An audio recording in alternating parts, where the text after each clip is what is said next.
بسم اللہ الرحمن الرحیم۔ السلام علیکم۔ 2 ہفتے بعد علی اور اس کے ساتھی اپنے مرکز پہنچے۔ یہ مرکز بھی ایک وسیع اور عریض پہاڑی وادی میں واقع تھا۔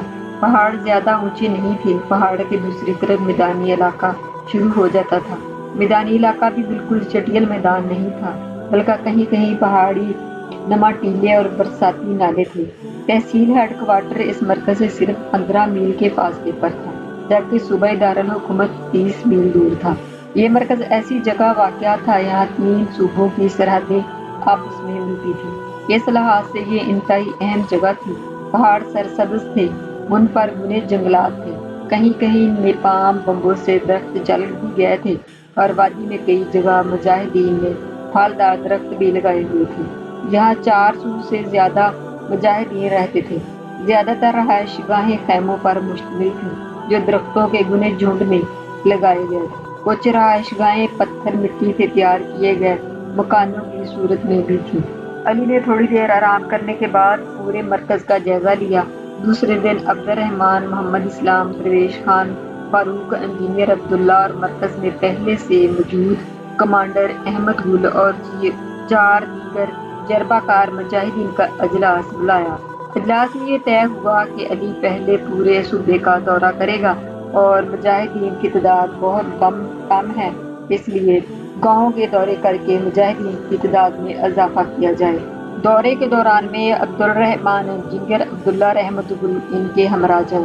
اس دورے سے یہاں علی کو پورے صوبے کی اطلاع حاصل ہوگی، وہیں مختلف مراکز کے مجاہدین اور کمانڈروں سے تعارف بھی ہو جائے گا۔ دورہ مکمل کرنے کے 1 ہفتے بعد علی نے تمام اہم کمانڈروں کی میٹنگ بلائی۔ کمانڈر کی میٹنگ میں عبد الرحمن بھی شریک تھا۔ اس نے تجویز پیش کرتے ہوئے کہا کہ میں نے چینیوں کی جنگ آزادی کے بارے میں پڑھا ہے، جیسی صورت ہمیں اس میدانی صوبوں میں درپیش آئی ہے، انہیں بھی کئی جگہ ایسے ہی حالات سے دوچار ہونا پڑا۔ چینیوں نے ایسے علاقوں میں دشمن کی فوج کا مقابلہ کرنے کے لیے زمین میں دوز بھول بھلیوں کا وسیع و عریض جال بچھایا۔ زمین دوز بھول بھلیاں اتنی پیچیدہ ہوتی کہ جو کوئی بھی ان کے اندر داخل ہو جاتا اسے پھر آسمان دیکھنا نصیب نہ ہوتا، اور وہ اندر ہی اندر راستہ ڈھونڈتے ڈھونڈتے مر جاتا۔ صرف چند چینی حریت پسند ان بھول بھلیوں سے باہر نکلنے کے راستے سے واقف تھے۔ وہ دشمن کو اپنے پیچھے لگا لیتے اور بھول بھلیوں میں داخل ہو جاتے۔ علی نے کہا کہ ہم نے بھول بھلیاں تیار کرنی ہیں اور اسلحہ جمع کرنے کے لیے خندقیں کھودنی ہیں۔ جلد ہی ان کاموں پر مجاہد مقرر کر دیے گئے۔ سرنگیں اور بھول بھلیاں خاصی گہرائی میں کھودی جا رہی تھیں تاکہ ایک تو کھیتوں میں فصل کا نقصان نہ ہو، اور دوسرے اگر بمباری ہو تو بھول بھلیوں کو کوئی نقصان نہ پہنچے۔ مرکز میں علی نے ایک خوبصورت مسجد بھی بنوائی۔ اس سے پہلے مجاہدین کھلے میدان میں نماز پڑھتے تھے۔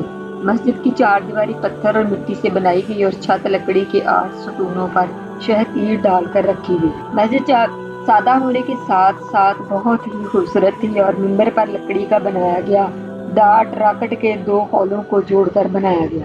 مسجد کے ارد گرد درختوں کے جھنڈ تھے، جس کی وجہ سے مسجد گرمیوں میں بھی ٹھنڈی رہتی تھی۔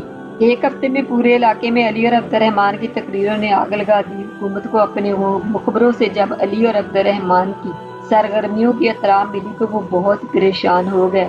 ان کی گرفتاری کے لیے فوجی دستے روانہ کر دیے گئے، لیکن علی اور عبد الرحمن طوفان کی طرح ایک گاؤں سے دوسرے گاؤں پہنچ رہے تھے۔ جب فوجی دستے ایک گاؤں پہنچتے تو پتہ چلتا کہ علی اور عبد الرحمن یہاں سے دوسرے گاؤں جا چکے ہیں۔ فوجی دستے علی اور عبد الرحمن کو گرفتار نہ کر سکے، مگر انہوں نے لوگوں پر ظلم کرنا شروع کر دیا۔ عوام نے ہر قسم کا ظلم برداشت کر لیا، لیکن علی گرفتار کرانے کے سلسلے میں حکومت سے تعاون کرنے سے انکار کر دیا۔ جب علی کو علم ہوا کہ فوجی دستے لوگوں پر ظلم کر رہے ہیں تو وہ اپنا کام ختم کر کے واپس آ گیا۔ 10 دنوں کے اندر علی نے 100 سے زیادہ دیہاتوں اور قصبوں کا دورہ مکمل کر لیا، اور ہزاروں افراد نے جہاد میں شرکت کے لیے اپنے نام لکھوا دیے۔ جن لوگوں نے جہاد میں شرکت کے لیے نام لکھوائے تھے، علی نے ان کے مختلف گروپ بنا دیے اور انہیں مختلف مراکز میں پہنچانے کے لیے پیغامات بھیج دیے۔ مرکز میں غاریں اور بھول بھلیاں کھودنے کا کام جاری تھا، اور اس دوران میں دشمن ہتھیاروں نے کئی دفعہ ان جگہوں پر بمباری بھی کی، مگر اس بمباری سے مجاہدین کے کام کی رفتار میں کوئی کمی نہ آئی۔ مجاہدین اکثر رات کو بھی بھول بھلیاں کھودنے کا کام جاری رکھتے، لیکن اس دوران میں مجاہدین نے از خود دشمن پر کوئی بڑا حملہ نہ کیا تاکہ دشمن قبل از وقت مجاہدین کے منصوبے سے آگاہ نہ ہو سکے۔ ایک دن علی کو اطلاع ملی کہ ٹینکوں اور بختر بند گاڑیوں کا ایک بہت بڑا کانوائی اس مرکز پر حملہ کرنے کے لیے آ رہا ہے۔ علی نے فوراً چیدہ چیدہ مجاہدین کا اجلاس بلایا اور کہا کہ بھول بھلیوں کی کھدائی کا کام ابھی مکمل نہیں ہوا، اس لیے ہمیں اس کانوائی کو ہر حالت میں مرکز سے کم از کم 10 میل دور روکنا ہوگا۔ تمام مجاہدین نے علی کے منصوبے سے اتفاق کیا۔ علی نے 100 مجاہدین کو اپنے ساتھ لیا اور کانوائی کو روکنے کے لیے فوراً روانہ ہو گیا۔ کانوائی پکی سڑک سے آ رہا تھا۔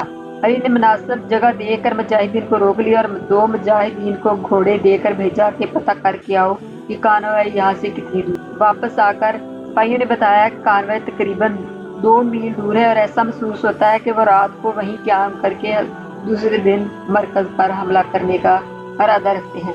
علی نے تمام حالات کا جائزہ لینے کے بعد کہا، پکی سڑک ہے، اگر بارودی سرنگیں بچھائیں تو فوراً پتہ چل جائے گا، اس لیے میرے خیال میں سڑک کو نیچے سے کھود کر اور مٹی نکال کر 2-3 جگہ بڑے بڑے گڑھے بنا دیں اور سڑک بالکل صحیح نظر آئے۔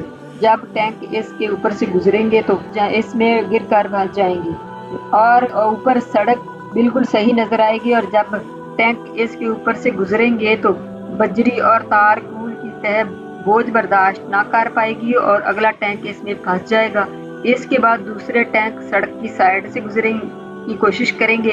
دونوں سائیڈ پر ہم بارودی سرنگیں دبا دیتے ہیں، اس طرح کانوائی یہاں مکمل طور پر رک جائے گا۔ علی کی یہ تجویز سب کو پسند آئی۔ کچھ مجاہدین پکی سڑک کے نیچے سے مٹی کھود کر باہر نکالنے لگے اور کچھ سڑک سے دور ٹیلوں میں مورچے کھودنے لگے۔ ان ٹیلوں سے پیچھے کوئی 2 فرلانگ دور ایک پہاڑی تھی۔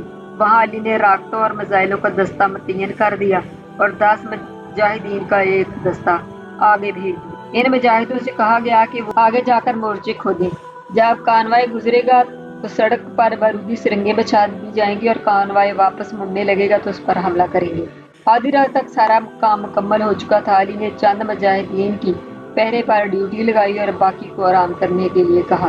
سحری کا وقت تھا جب 2 پہرے داروں نے علی کو جگایا کہ ایسا معلوم ہوتا ہے کہ کانوائی آ رہا ہے۔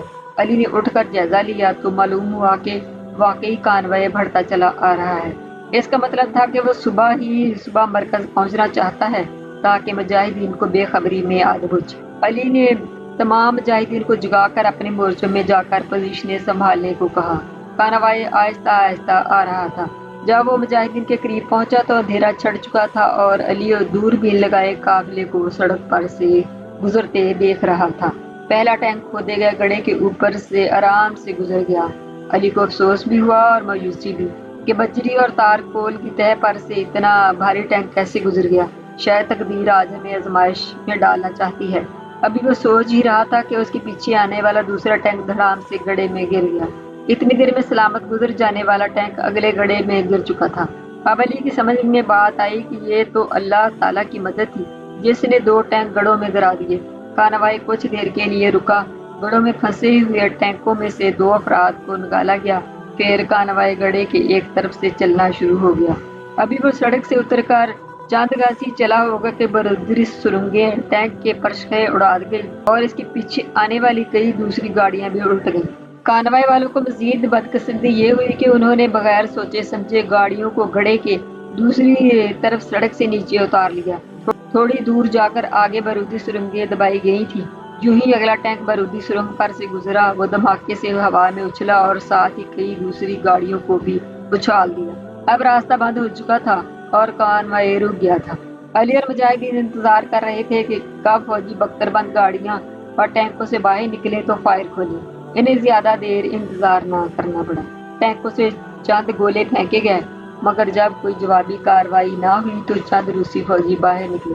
ارد گرد کا جائزہ لیا، پھر چند گولے مزید پھنکوائے گئے، پھر بھی کوئی جوابی کارروائی نہ ہوئی تو دوسرے فوجی بھی باہر نکل کر راستہ بنانے کی کوشش کرنے لگے۔ جب علی کو یقین ہو گیا کہ اب بڑی تعداد میں فوجی باہر نکل آئے ہیں تو علی نے مجاہدین کو فائر کھولنے کا حکم دیا۔ راکٹ لانچروں اور مشین گنوں سے زبردست فائرنگ شروع کر دی۔ یہ دیکھتے ہی دیکھتے ان گنت روسی زمین پر گر کر تڑپنے لگے۔ کچھ نے بھاگ کر ٹینکوں اور بختر بند گاڑی میں پناہ لی۔ روسیوں کی سمجھ میں کچھ نہیں آ رہا تھا کہ کیا کریں۔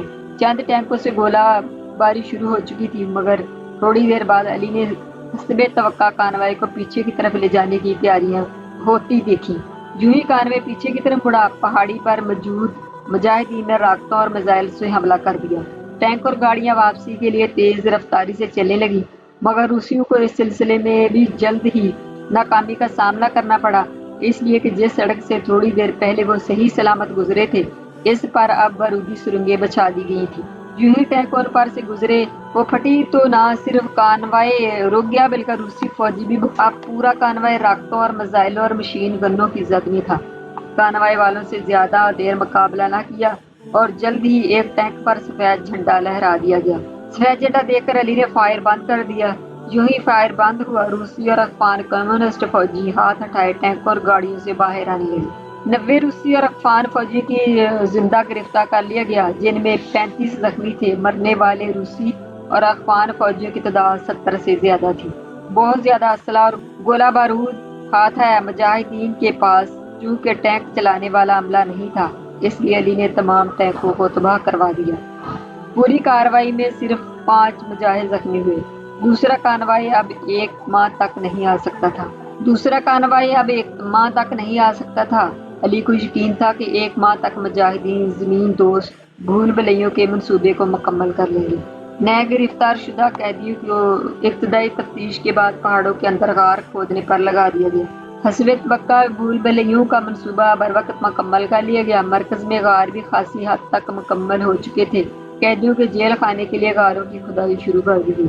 غاروں کے سامنے مجاہدین نے چھوٹے چھوٹے باغیچے بنائے، بمبوں اور راکٹوں کے خولوں کو گلدانوں کی صورت دے کر ان میں طرح طرح کے پھول اگائے۔ بمبوں اور راکٹوں کے خولوں میں مہکتے ہوئے رنگ برنگے پھول یہاں ماحول کو بہت خوبصورت بنا رہے تھے۔ وہاں وہ دنیا والوں کو یہ پیغام بھی دے رہے تھے کہ اے دنیا والو، مجاہدین اسلام کو دیکھو، جن پر روسی راکٹ اور بم برساتے ہیں۔ پوسٹ ایک دوسرے سے دور ہونے کی وجہ سے پیغام رسانی میں خاصا وقت لگتا تھا۔ علی نے اس مشکل کا ذکر عبد الرحمن سے کیا۔ عبد الرحمن نے کہا کہ اگر ہم تمام پوسٹوں کو ٹیلی فون کے ذریعے ملا دیں تو ہماری اطلاعات کا نظام بہت بہتر ہو جائے گا۔ اسی طرح پورے صوبے میں وائرلیس سیٹ کا نظام بھی قائم ہو جائے گا تاکہ تمام مراکز باہم مربوط ہو جائیں۔ لیکن ٹیلی فون اور وائرلیس کا سامان کہاں سے حاصل کیا جائے گا؟ علی نے پوچھا۔ عبد الرحمن کچھ دیر سوچتا رہا، پھر بولا کہ گاؤں کے دوروں میں جو زیورات عورتوں نے ہمیں دیے تھے وہ فروخت کر کے ہم پاکستان سے یہ چیزیں خرید سکتے ہیں۔ ہمارے جو قریبی چھونی ہے، اگر ہم اس کے اسٹور پر حملہ کر دیں تو اسلحہ کے ساتھ ساتھ ہمیں ٹیلی فون اور وائرلیس سیٹ کا خاصا سامان بھی مل جائے گا۔ اس کے بعد رہا ٹیلی فون کی تنصیب کا کام تو میں اور عبداللہ مل کر لیں گے۔ علی نے اس منصوبے سے اتفاق کیا اور تمام زیورات عبد الرحمن کے حوالے کرتے ہوئے کہا کہ جو سامان منگوانا ہو فوراً منگوا لیں، اس دوران میں قریبی چھاؤنی پر حملہ کرنے کا پروگرام بناتا ہوں۔ عبد الرحمن نے 3 مجاہدین کو سامان کی فہرست دے کر پشاور روانہ کر دیا۔ علی کو حملے کی منصوبہ بندی کے سلسلے میں خاصی مشکلات پیش آ رہی تھیں۔ ابھی تک قریبی چھاؤنی میں مجاہدین کا جاسوسی کا کوئی نظام قائم نہیں تھا اور بغیر جاسوسی کی مدد کے چھاؤنی کے اندر کسی اسٹور پر حملہ کرنا ناممکن بات تھی۔ علی اس سلسلے میں بہت پریشان تھا۔ اس پریشانی کا عبد الرحمن کو بھی پتہ چل گیا۔ عبد الرحمن نے علی کو مشورہ دیا کہ آپ اس سلسلے میں گرفتار افغان فوجی افسر عبدالواحد کے ساتھ بات کیوں نہیں کرتے؟ وہ رہائی کے لیے کتنی منتیں کر رہا ہے۔ اسے اپنی بہن سے بہت محبت ہے۔ اس کی بہن کی شادی بہت جلد ہونے والی ہے اور وہ چاہتا ہے کہ ہر صورت میں اپنی بہن کی شادی میں شریک ہو۔ علی کو عبد الرحمن کی تجویز بہت پسند آئی۔ اس نے عبدالواحد کو بلایا اور کہا، عبدالواحد، تم اپنی بہن کی شادی میں شرکت کے لیے اپنی رہائی چاہتے ہو؟ اگر تم ہمارے ساتھ تعاون کرو تو ہم بھی تمہاری بات ماننے کو تیار ہیں۔ میں آپ کی ہر بات ماننے کو تیار ہوں، عبدالواحد نے جواب دیا۔ علی نے اسے بتایا کہ ہم چھاؤنی پر حملہ کر کے اسلحہ اور دوسرا سامان حاصل کرنا چاہتے ہیں۔ اس سلسلے میں چھاؤنی کے باہر میں آپ سے معلومات درکار ہیں۔ چھاؤنی پر حملہ اور وہ بھی اسلحہ اور دوسرا سامان حاصل کرنے کے لیے آپ کے لیے بہت مشکل ہوگا۔ اچھی طرح سوچ لیں، آپ کا حملہ کامیاب ہو یا ناکام ہو، مجاہدین کو خاصا جانی نقصان اٹھانا پڑے گا۔ عبدالواحد نے کہا، یہ ہمیں معلوم ہے، آپ سے مشورے نہیں معلومات چاہیے، علی نے کہا۔ اس پر عبدالواحد نے علی سے کاغذ اور پینسل منگوائی اور نقشہ بنا کر اس کو سمجھانے لگا۔ اس نے بتایا کہ اسلحہ کا اسٹور چھاؤنی کے مغرب کے کونے میں ہے، جہاں رات کے وقت بھی 8 درجن فوجیوں کا پہرا ہوتا ہے۔ اس کے شمال کی جانب 1 فرلانگ کے فاصلے پر دوسرے سامان کا اسٹور ہے اور اس اسٹور کے ساتھ ہی سامان خرد و نوش کا اسٹور بھی ہے۔ چھاؤنی کے جنوب کی طرف گندے پانی کا نالا ہے، یہاں نالا دائیں طرف مڑے گا، وہاں ساتھ ہی چھاؤنی کے اندر قبرستان ہے۔ اسلحے کا ڈپو اسٹور قبرستان سے زیادہ دور نہیں، قبرستان پر پہرا بھی نہ ہونے کے برابر ہوتا ہے۔ مشرق کی طرف روسی فوجی متعین ہیں۔ چھاؤنی کے اندر روسی اور افغان فوجیوں کی تعداد 6000 سے زیادہ ہے۔ علی نے اسے مزید سوالات پوچھے اور اسے واپس جیل بھیجتے ہوئے کہا، عبدالواحد ایک بات اچھی طرح سن لو، اگر تمہاری معلومات غلط نکلی تو نہ صرف تمہیں سخت سزا دی جائے گی بلکہ تمہارے گھر والوں کو بھی یہاں لا کر بند کر دیا جائے گا۔ میں نے آپ کو جو معلومات دی ہیں اپنے علم کے مطابق صحیح دی ہیں، مجھے امید ہے کہ آپ بھی اپنا وعدہ پورا کریں گے۔ میری ویڈیو اگر آپ کو پسند آئی تو اسے لائک اور شیئر کریں اور سبسکرائب ضرور کر دیں تاکہ میری ہر آنے والی ویڈیو آپ کو جلد حاصل ہو سکے۔ کہانی ابھی جاری ہے۔ اللہ حافظ۔